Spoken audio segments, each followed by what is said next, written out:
Dale Carnegie's How to Win Friends and Influence People stands as a highly impactful guide on human relations globally. If enhancing your social intelligence, increasing influence, and refining leadership skills are your goals, consider this book your essential resource. Despite being authored 84 years ago, its relevance persists, making it one of the best-selling books worldwide. In this video, I will provide a comprehensive summary of the entire book, allowing you to claim familiarity with its content by the end. Part 1. Fundamental Techniques in Handling People. Don't criticize, condemn, or complain. Don't criticize, condemn, or complain. People seldom critique themselves, even when they are in the wrong. Recognize that individuals are emotionally driven creatures, motivated by ego and pride. Criticism tends to trigger defensiveness, leading people to rationalize their actions. This phenomenon is evident even in the families of criminals, who often deny wrongdoing, attributing blame to the system rather than the person. Criticism wounds pride and diminishes one's sense of importance, as resentment stemming from insults can persist for a lifetime. Consider the case of renowned test pilot Bob Hoover, who, after a harrowing engine failure caused by a refueling mistake, refrained from scolding the mechanic responsible. Instead, Hoover demonstrated his faith in the mechanic by having him service his plane again the next day. Hoover's benevolence reflects an understanding akin to psychologist B.F. Skinner. Skinner's insight is that rewarding good behavior is more effective than punishing bad behavior. Criticism does little to encourage positive change in behavior, since people are primarily driven by emotion, not reason. It takes genuine character to comprehend and forgive, rather than resorting to criticism or complaint, which any weak person can do. Give honest and sincere appreciation. Express genuine and sincere appreciation. One of the most powerful motivators of human behavior is the longing to be recognized by others. Everyone appreciates compliments and positive feedback for a job well done. Some argue that the foundation of civilization rests on the human need for importance, approval, and praise, driving individuals to achieve remarkable feats like scaling mountains, writing novels, or establishing multi-million-dollar companies. You don't need extravagant titles to convey appreciation. Simple phrases like "thank you" and "I'm sorry" paired with sincere and honest praise can be sufficient. Avoid showering people with insincere flattery, as it is easily detected. Instead, shift your focus from yourself to the positive attributes of the person before you. Make the other person feel important. Adopt the mindset of Ralph Waldo Emerson, who regarded every person he met as superior in certain ways, providing an opportunity to learn and appreciate from them. Alternatively, embrace the golden rule: treat others as you wish to be treated. When encountering a tired or underappreciated service employee, brighten their day with a sincere expression of gratitude. Scatter small sparks of appreciation throughout the day, and observe the positive reactions when people's hunger for recognition is acknowledged. Soon, you'll become someone others like and enjoy working with, leaving a positive impact on the lives of those around you. Appeal to the interests of others. Just as you wouldn't use cheesecake as bait when fishing. Recognizing that fish are more interested in worms, consider the same principle in your interactions with people. While it's natural to focus on your own desires, everyone else shares the same inclination. To influence others effectively, address their wants and demonstrate how they can achieve them. Recognize that each person knows what they desire, and their concerns are paramount. Before speaking, pause and ponder what the other person can gain from the conversation. Challenge yourself to refrain from emphasizing your own desires. Instead, consistently exhibit a genuine desire to assist others. In a world often characterized by self-interest, those who genuinely serve others gain a significant advantage. An illustrative example involves Andrew Carnegie, who, to elicit responses from his sister-in-law's children, wrote letters mentioning a monetary gift without actually sending it. This approach prompted a grateful reply, emphasizing the effectiveness of focusing on the interests of others. Part 2. 6 ways to make people like you. Moving into the second part, consider the 6 ways to make people like you. Become genuinely interested in other people. In the first chapter, the key is to become genuinely interested in other people. Much like universally loved dogs, expressing enthusiasm and making others feel important is a powerful approach. Recognize that people are primarily interested in themselves, and by showing genuine interest in them, asking about their background, goals, and challenges, you create connections more effortlessly. Focus on remembering and addressing their problems with solutions when possible. Extend your efforts to engage with people at various levels, including those below and above you, expressing authentic interest in their work and seeking their advice. By valuing others, you enable them to feel important and appreciate the chance to share the secrets of their success. Smile. Wear a smile. It communicates liking, happiness, and goodwill. The act of smiling sends a message that you are pleased to be in someone's company. Consider the case of William B. Steinhardt, a once notorious New York stockbroker who, inspired by advice from an author, decided to embrace a new approach. Formerly a notorious grouch with infrequent smiles, Steinhardt committed to the simple act of smiling more. Starting with a morning pep talk in front of the mirror, he extended his newfound commitment by greeting his wife, the doorman, the subway cashier, traders, and colleagues with smiles. The outcome was transformative. People reciprocated with smiles, and Steinhardt reported experiencing more happiness in the first 2 months of his experiment than in the entire preceding year. At work, he found that addressing complaints and grievances became easier, leading to increased revenue. In short, he became a richer and happier individual. This story underscores the profound impact a smile can have. When someone we've just met smiles at us, we tend to instinctively like them. The smile of a baby or the joyous wagging of a dog's tail elicits warm feelings. To instantly enhance your likability, convey your happiness by smiling. When people perceive your genuine joy in meeting them, it naturally fosters a positive response, making them happy to see you in return. Remember a person's name. Always remember that a person's name holds special significance. It is the sweetest and most important sound to them in any language. A person's name is intricately tied to their identity, distinguishing them uniquely. Previously, I overlooked this principle, often forgetting names mere seconds after learning them. It was a mistake I made frequently, excusing myself with the common refrain, "I'm sorry. I'm bad with names. Could you please repeat yours?" After reading a book on the topic, I realized the gravity of this oversight. Remembering someone's name signifies genuine listening and care during a conversation.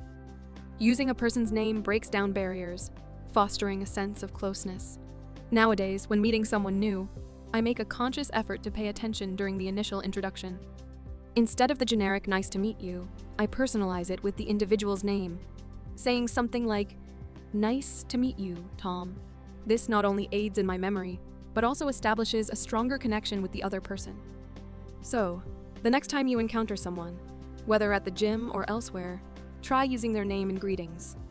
Instead of a generic "Hi, how are you today?" say, "Hi, Tamash, how are you today?" You'll begin to notice a positive difference. Remembering names is a subtle yet appreciated compliment, while forgetting or misspelling them can be a significant misstep, suggesting a lack of care. Consider the importance of names in various contexts, such as businesses or memorials. People invest significant resources in having their names remembered even after they're gone. For instance, a business person who can't recall the names of important clients may inadvertently convey a lack of concern for a significant portion of their business. Andrew Carnegie's negotiation with Pullman illustrates the impact of names. By agreeing to keep the name Pullman for the merged company, Carnegie increased Pullman's eagerness to proceed. If remembering names proves challenging, make a conscious effort to capture the name when it first comes up in conversation. Ask for repetitions or spellings if necessary, and repeat the name multiple times during the discussion. Later, when alone, establish a meaningful connection to enhance your ability to remember it. Be a good listener. Encourage others to talk about themselves. Embrace the art of being a good listener and encourage others to share their stories. Recognize that a person's life holds immense significance to them, more so than any global catastrophe. Allowing someone to express themselves not only makes them feel important, but also flattered. People are naturally inclined to discuss their challenges, and if they've overcome them, inquire about their experiences. Complement this by offering sincere appreciation and praise. Acknowledge the fascination in their stories and express a genuine desire to possess their knowledge or experience. In conversations, many individuals are so absorbed in what they plan to say next that they scarcely listen to the other person. Genuine listening involves a deliberate effort to provide undivided attention, and the rewards of this approach are considerable. The author once attended a dinner party in New York, where he engaged with a botanist he had never met before. The author spent hours listening, captivated by the botanist's descriptions of exotic plants and experiments. Later, the botanist praised the author as an interesting conversationalist. Even though the author had contributed very little, his role was that of a keen and interested listener. Reflecting on this principle, the author realized the tendency to overlook it in the past. Rather than genuinely listening, there was a habit of waiting for the other person to finish speaking, eager to shift the conversation to personal interests.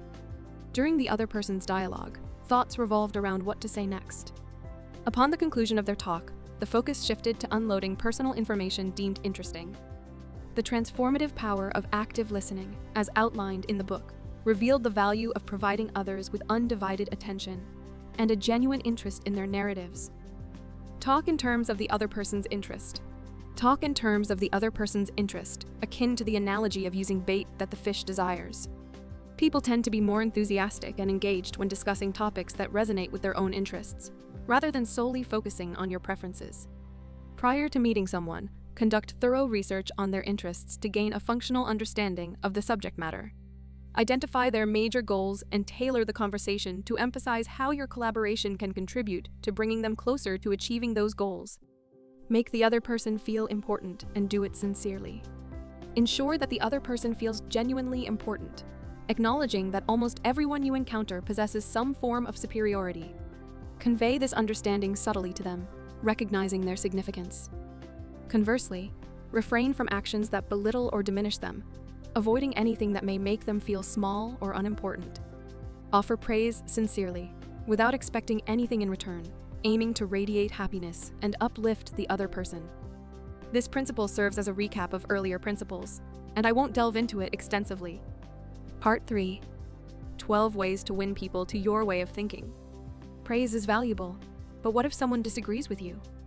This is the subsequent topic in how to win friends and influence people. In essence, set aside the inclination to combat disagreement with aggression. People resist being proven wrong. Admitting the need to change their minds challenges their sense of importance. No matter how correct you may be, the desire for importance outweighs acknowledging an error. Insisting on being perceived as the smartest person in the room may lead to resentment. The only way to get the best of an argument is to avoid it. The most effective way to emerge victorious in an argument is to steer clear of it altogether. Engaging in argumentation often leads to unproductive outcomes. Losing the argument results in a clear defeat, while winning may breed resentment and fail to genuinely persuade the other person. More often than not, arguments only serve to fortify the opposing viewpoint. Therefore, the best course of action is to avoid such disputes from the outset. When faced with the onset of an argument, be cautious of your initial defensive reactions. Resist the impulse to immediately counter or protest.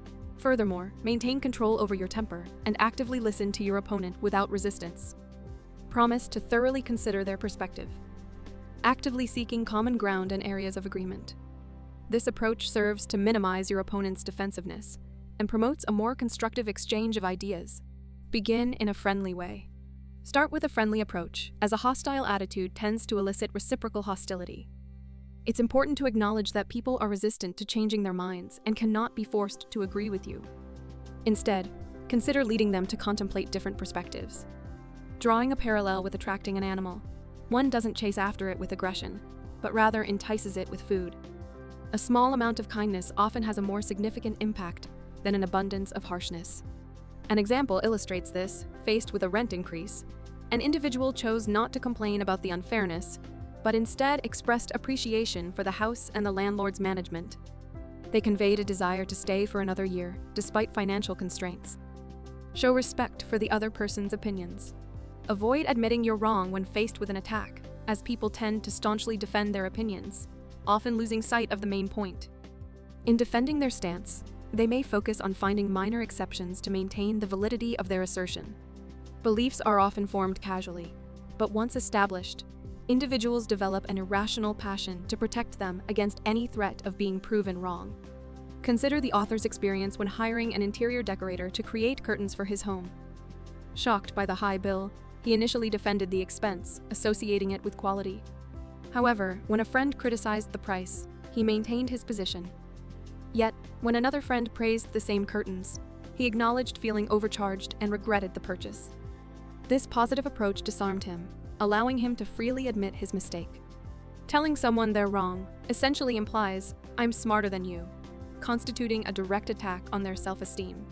Such a challenge often leads to a desire for retaliation, as the individual perceives disrespect toward their opinions. If you are wrong, admit it quickly and emphatically. Promptly and sincerely admit your mistakes if you find yourself in the wrong. Once, the author was walking his unleashed dog, Rex, in a nearby forest when they encountered a police officer who pointed out that it was illegal. Given a warning, the author complied, but soon after, they reverted to their previous behavior. When caught again by the same officer, the author took the initiative to express sincere apologies even before the officer spoke.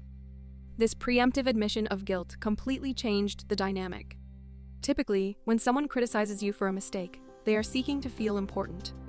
However, the moment you admit your mistake, the situation transforms. Now, instead of attacking you, the other person may show generosity by forgiving you. This shift was evident in the example with the police officer, who, after Carnegie's apology, changed his stance, accepted the apology, and allowed them to continue without consequences.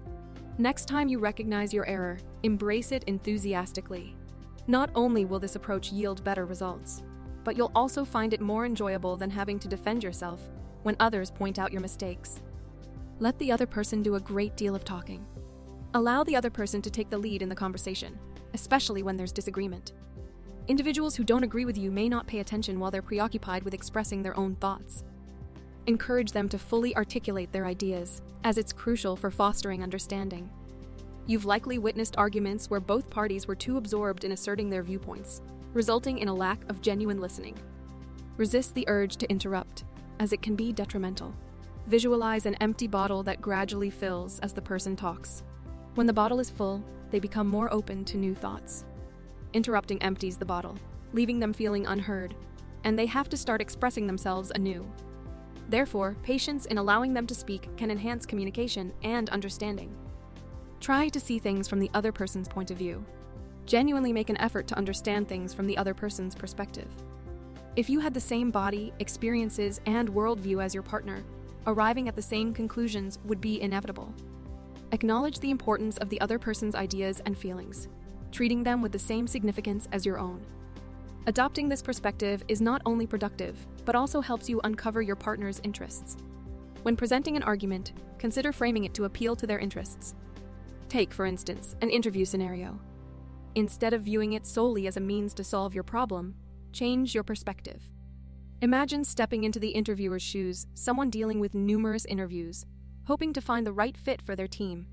By focusing on their concerns and articulating how you can address them, you not only contribute to solving their problem, but also, in turn, resolve your own. Be sympathetic to the other person's ideas and desires. Show understanding and empathy towards the ideas and desires of the other person. When someone is upset, they often feel completely justified in their anger, regardless of your perspective. Consider that, when you're angry, it's unlikely you tell yourself, "I know I'm being irrational, and my anger doesn't make sense, but I'll be angry anyway." People crave sympathy, desiring recognition for their emotions. If we can genuinely empathize with others, they are more likely to appreciate our perspective and may even become open to our way of thinking. Start with questions to which the other person will answer yes. Initiate the conversation with questions that elicit a yes response from the other person. When individuals repeatedly say no, they tend to become defensive due to consistency bias. Instead of delving into areas of disagreement right away, start by focusing on areas of agreement. Guide the person towards your conclusion through a sequence of logical questions, avoiding a confrontational approach. Employ a genuine and patient tone rather than sounding as if you already know the answers. Pose challenging questions with ambiguous answers to avoid making the other person feel trapped. This technique is commonly utilized by salespeople. For instance, imagine I aim to sell you a book summary. I might begin by asking if you enjoy reading, to which you'd likely respond with a yes. Following that, I'd inquire if you appreciate saving money and time, with an anticipation of receiving affirmative responses. Once I gather these affirmations, I might then propose, buy my book summaries. They align perfectly with your preferences, saving you time, money, and enabling faster book consumption. How would you feel in such a situation? It's likely that you might feel cornered into something you didn't want, even if you were interested in the product, potentially leading you to walk away due to the approach. Let the other person feel that the idea is his or hers. Allow the other person to feel as though the idea belongs to them. People inherently prefer their own ideas over those presented by others, as it fosters a sense of intelligence and importance. When individuals generate their own ideas, it instills a feeling of control. For instance, during a negotiation with a tough individual who resisted compromise, I observed that reaching an agreement would be challenging. Opting for this tactic, I acknowledged the person's expertise, stating, "You know more about this topic than I do. You are the world's expert on this. I value your opinion on how we can reach an agreement." This transformed the dynamic, turning the person from an opponent into a mentor. By seeking their advice and options, the person became more engaged and interested in the successful implementation of the chosen approach. Appeal to the nobler motive. An individual typically has two motivations for their actions, one that sounds good and the genuine one. Set aside the real motivation and appeal to their highest moral principles. For instance, if someone is deviating from an agreement, express that your perception of their character was one of high integrity. Provide them with time to reflect. If they choose to continue, accept it without hesitation. Acknowledge any misjudgment about their character, but maintain your belief in their commitment to keeping their word. As humans, we are reluctant to forfeit the nobler motives we present. Dramatize your ideas. Attention is more scarce than ever, so it's crucial to find ways to capture it without resorting to gimmicks. Mere statements of truth are insufficient. The truth needs to be vivid, interesting, and dramatic. Visual representation of the stakes can be highly effective, as exemplified by a cash register salesman who observed a slow-moving checkout line. To emphasize his point about losing pennies with each customer, he threw pennies on the floor. Repeating such actions could vividly illustrate the ongoing financial losses. Steve Jobs employed a similar approach when introducing the iPod, describing it as 1,000 songs in your pocket, effectively conveying the device's value beyond mere gigabytes of storage. To apply this principle effectively, consider using visual analogies, demonstrating objects for size, speed, and cost. Equate opportunities to dollars, such as conveying to a business owner that they are losing the equivalent of one Mercedes-Benz a day, by neglecting to address a specific problem. Throw down a challenge. Present a challenge when motivation alone falls short. Orchestrate a competition. People tend to respond to challenges as they are driven by the inherent desire for mastery and excellence. For instance, if someone is uncertain, subtly question their strength by acknowledging the difficulty of the task, stating, "I don't blame you for being scared. It's a tough job. It'll take a big person to take care of it." This approach taps into the fundamental driver of behavior, the desire to master challenges and excel. Part 4. Changing people without giving offense or arousing resentment. The concluding section of this book delves into the art of effecting change in people without causing offense or eliciting resentment. In the first chapter, commence with praise and honest appreciation. Recognizing that it is often easier for individuals to absorb constructive feedback after hearing positive remarks about their strengths. When offering praise, steer clear of formality, as this approach can sound overly critical. Instead, provide sincere and specific commendation on particular aspects, steering away from generalities. This becomes especially potent when the person is already aware of your dissatisfaction with their work, making your genuine appreciation a surprising and effective prelude to constructive feedback. Moving on to the second chapter, call attention to people's mistakes indirectly to avoid provoking resistance. Steer clear of direct attacks, as individuals generally recognize their own errors. And explicit attention can create defensive reactions. Two tactics prove useful here. First, follow sincere. Praise with an "and" rather than a "but." For instance, compare "you've done an excellent job working hard," but you could have prevented these careless mistakes with "you've done an excellent job working hard." And if you focus on building a checklist, you'll improve your accuracy rate. The latter approach sidesteps the negative connotations of failure. The second tactic involves taking charge of a slipping task yourself, and then showcasing the work to the person.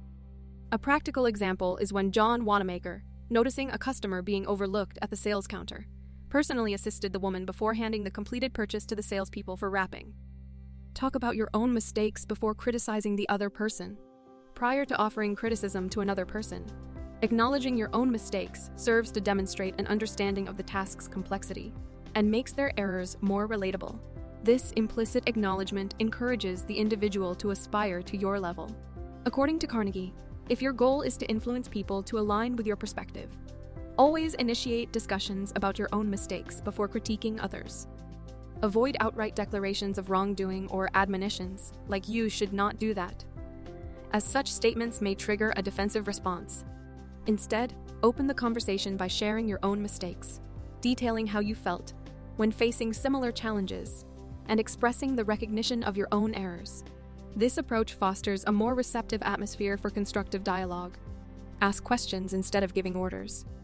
Opt for asking questions rather than issuing orders, as this approach offers numerous advantages. Firstly, it permits your partner to arrive at their own conclusions autonomously, fostering a preference for their own ideas. Secondly, it bestows a sense of control upon the individual, making them feel significant by following their own direction instead of adhering to someone else's commands. Thirdly, this method stimulates your partner's creativity, potentially leading to the emergence of novel and improved ideas. Let the person save face. Allow the person to maintain their dignity.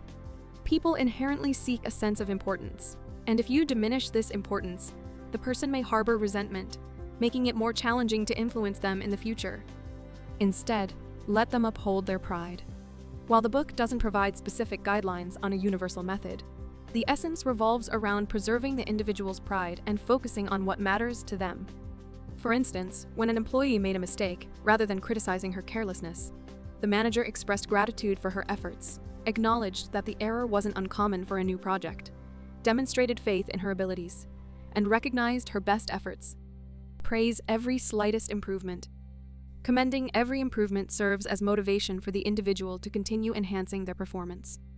Remember that people, akin to food, crave importance, and offering a bit of praise makes them eager for more. I personally attest to the efficacy of this tactic, having experienced its transformative impact on my own journey. It propelled me from being a reserved, non-communicative individual to a team leader managing 20 people and confidently delivering presentations to hundreds. If you choose to employ this strategy, ensure your praise is specific, focusing on a particular accomplishment rather than offering general, flattering remarks. This specificity enhances the sincerity of your commendation. Give the person a fine reputation to live up to. If you aim to enhance a specific trait in someone, treat it as if it's already one of their outstanding characteristics. For instance, imagine during a conversation with friends, one of them praises you for being a person who can keep a good secret and be trusted under any circumstances. Subsequently, even if you don't naturally possess this trait, you may begin to adopt such behavior. The acknowledgement of this characteristic might prompt you to act more cautiously, speaking carefully to avoid inadvertently revealing someone's secret and jeopardizing the newfound reputation you've been attributed. Make the fault seem easy to correct. Present the fault as easily correctable. Rather than asserting that someone lacks talent and can never excel in a particular area, which diminishes interest and hope, convey that they possess the right talent and fundamentals, but simply need to practice for improvement. For instance, if addressing a poor dancer, a dance instructor might say, "You have a natural sense of rhythm. You're a natural-born dancer." This approach encourages a positive outlook and provides attainable steps for enhancement. Make the person happy about doing the things you suggest. Instill happiness in the person when proposing your suggestions. This principle aligns with the prior concept, focused on considering another person's interests. However, solely emphasizing others' interests may raise suspicions. To avoid sounding insincere, be upfront about why you recommend a particular action, then delve into the mutual benefits you both stand to gain. That concludes this video. If you found it beneficial, kindly leave a like and subscribe to my channel. Your support motivates me to produce videos for you every week.